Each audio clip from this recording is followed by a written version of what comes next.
Good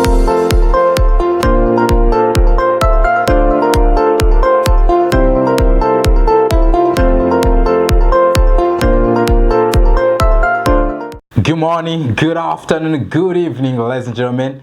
This is Learning Fast. Ni Kwiga Vuba Icyongereza. We teach you in a way that helps you learn and start speak the English you are learning. Today, my friend, we are going to learn verbs. You must get what Kwiga Inshinga. The way we are going to learn, if it is not your first time to be on this channel, you already know it. Niba atari bwa mbere ugiye kuri iyi channel, uzi uko tugiye kuba twakwiga. Tugeze kuri letter I, kuri I, inshinga zitangizwa na I, nizo tugiye kuba twakwiga. Turaza kuba tureba inshinga, turebe n'ubusobanuro bw'iyo nshinga, tuguhe urugero ndetse mu Cyongereza no mu Kinyarwanda. If you need a book with these verbs, uba ukeneye igitabo kirimo izi nshinga, ushaka wakibona. Igitabo kirimo regular verbs and irregular verbs. Inshinga zikurikiza amategeko n'inshinga zidakurikiza amategeko. So if you need this book, just be assured that you will get it. And again, you should know that we have different books that can help you. Dufite n'ibindi bitabo byagufasha kwiga Icyongereza. Dufite igitabo kirimo grammar, ikibonezamvugo cy'Icyongereza n'Ikinyarwanda, ndetse tukagira n'igitabo kirimo inyunguramagambo z'Icyongereza n'Ikinyarwanda cyangwa se dictionary, inkoranyamagambo. Dufite n'igitabo kirimo sentences, English sentences, vango ni nteruro z'Icyongereza zigiye zitandukanye, harimo n'ibibazo by'Icyongereza ushobora kuba wabaza cyangwa se ushobora kuba wabasha gusubiza ibibazo babajijwe. Dufite n'ikindi gitabo kirimo dialogues, ibiganiro by'Icyongereza n'Ikinyarwanda. We covered different topics. Twagiye tuvuga ku ma topic agiye atandukanye, ku buryo mu gihe ugeze muri situation itandukanye ushobora kuba wakifashisha izi dialogues ukaba wabaza cyangwa se ugasubiza. And again, tugufitiye n'igitabo cy'abatangizi niba ushaka kwiga Icyongereza ugihereye hasi, cyangwa se ukabuzi yuko hari ibintu bijya confusing kubera ko utize neza uri gutangira. Iki gitabo cyagufasha. Begin smart to end smart. Tangira neza kugira ngo urangize neza. Urabizi neza yuko intangiriro is crucial, aba ari ingenzi cyane. And again, dufite n'igitabo kirimo a grammar, ikibonezamvugo, ndetse tuba twasobanuye dukoresheje Ikinyarwanda kugira ngo ushobore kuba wanakwiyigisha. Tukagira n'ikindi gitabo kirimo phrasal verbs, idioms, proverbs. Vango iki gitabo ku muntu ushaka kuba advanced cyamufasha kuko kirimo Icyongereza abene rurimi baba bakunda gukoresha cyane. That is it. If you are abroad, ubaye uri hanze ukaba wifuza kuba wakwiga Icyongereza, reka tukubwire yuko twakwigisha. You must be in USA, Canada, Europe, or any part of the world, and you feel like you want to learn English. We can teach you wherever you might be. Aho waba uri hose twakwigisha.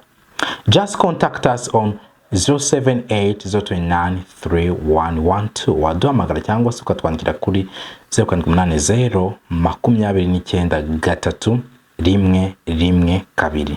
And again, if you want to WhatsApp us, ukeneye kuba watwandikira kuri WhatsApp, you can use this number 272-8000-427. 082-803-427. Iyo niyo WhatsApp yacu. We are just here at your service. Ushobora kuba hari amasomo utajya usobanukirwa. Reka tuvuge urugero tenses. Ukaba utazisobanukirwa adverbs, nouns, adjectives, irregular verbs. Niba hari isomo udasobanukirwa ukaba wumva ukeneye ko twari kwigisha, wowe utuvugishe. Birashoboka ko twari kwigisha, wowe ukatubira amafaranga, noneho tukatwagira amafaranga tuguca, tugafata igihe tukari kwigisha, ibintu bikagenda neza. Now let's dive into the lesson of today. We are going to start with the verb identify. Identify, what does it mean? Identify bisobanura iki? Identify bisobanura kumenya. Identify. Example, you can say, can you identify the person in this photo? Can you identify the person in this photo?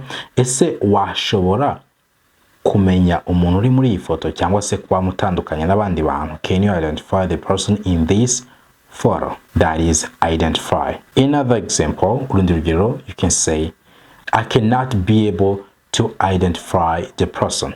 Sinabasha kuba namenya umuntu wenda wakoze nk'icyaha. Bashobora kuba abantu babiri bavuga ati tubwire utekereza ko ari wakoze ibyaha, ukavuga ngo I cannot be able to identify the person. Next verb is ignore. Ignore no kwirengagiza. Ignore.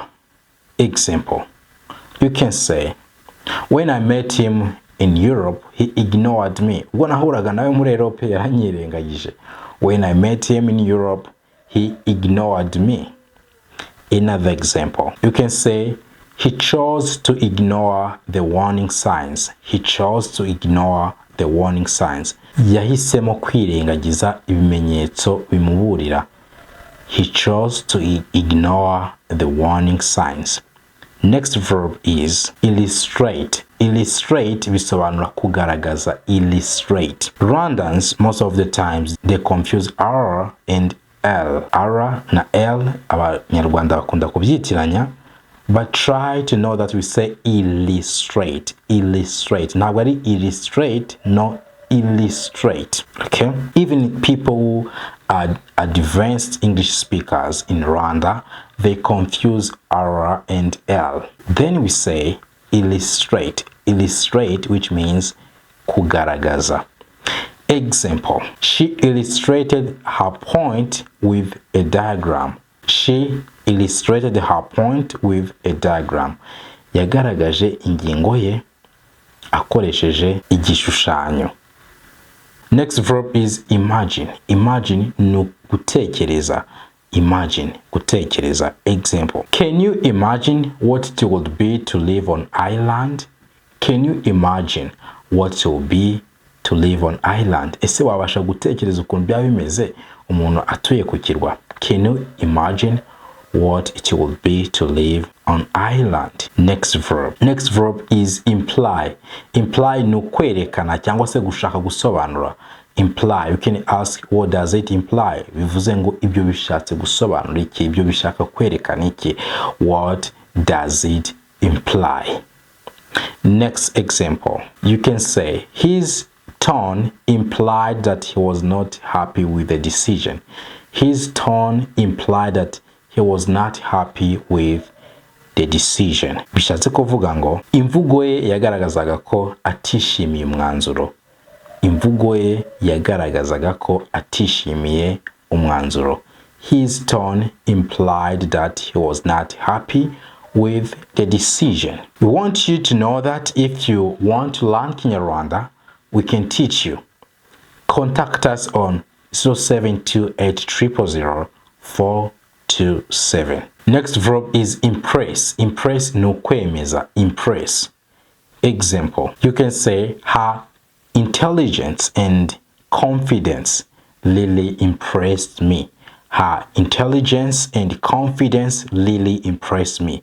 Kwigirira icyizere kwe ndetse n'ubuhanga bwe ibyo rwose byaranyemeje. Her confidence and intelligence really impressed me. Next verb on the list is improve. Improve no kongera. Improve. Example, you can say we need to improve our customer service. We need to improve our customer service. Dukeneye kuba twakongera uburyo dutanga serivisi cyangwa se dukeneye kuba twakongera uburyo twakira abakiriya. We need to improve our customer service. Next example, you can ask what can I do to improve my spoken English? What can I do to improve my spoken English? Niki nakora kugira ngo nongere imivugire yanjye y'Icyongereza? What can I do to improve my spoken English? Okay, now let's see next one. Next verb is include. Include no kubarizwamo. Include. Example, the package should include all documents.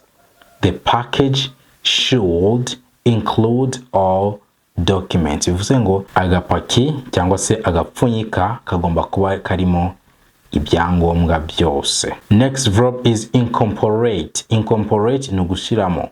incorporate. Example, we decided to incorporate her ideas into the project.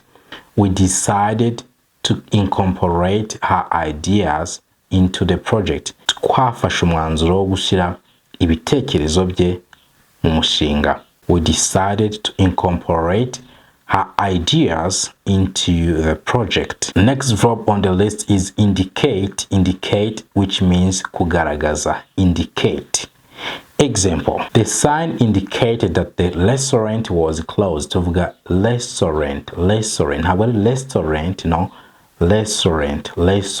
The sign indicated that the restaurant was closed. Bivuze ngo ibimenyetso cyangwa se ibyapa byagaragazaga yuko restaurant yafunzwe. Ibyapa byagaragazaga yuko restaurant yafunze. Next verb is inform. Inform, which means kumenyesha. Inform. Example, she informed me that the meeting was cancelled. She informed me that the meeting was cancelled. Yamenyesheje yuko inama yari yahagaritswe. She informed me that the meeting was cancelled. Next verb is insist. Insist ni guhata cyangwa se guhatiriza. Insist. Hari igihe uha umuntu ikintu akacyanga ukamubwira ati I insist. Bivuga ngo ndabihatirije rwose iki kintu gifate. I insist. Let's see another example. He insisted that we go together at the concert. He insisted that we go together at the concert. Yahatije ko twajyana mu gitaramo. Next verb is install.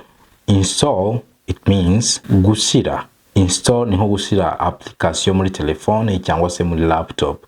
That is install. Example can say we need to install a new software in a computer. We need to install a new software in a computer.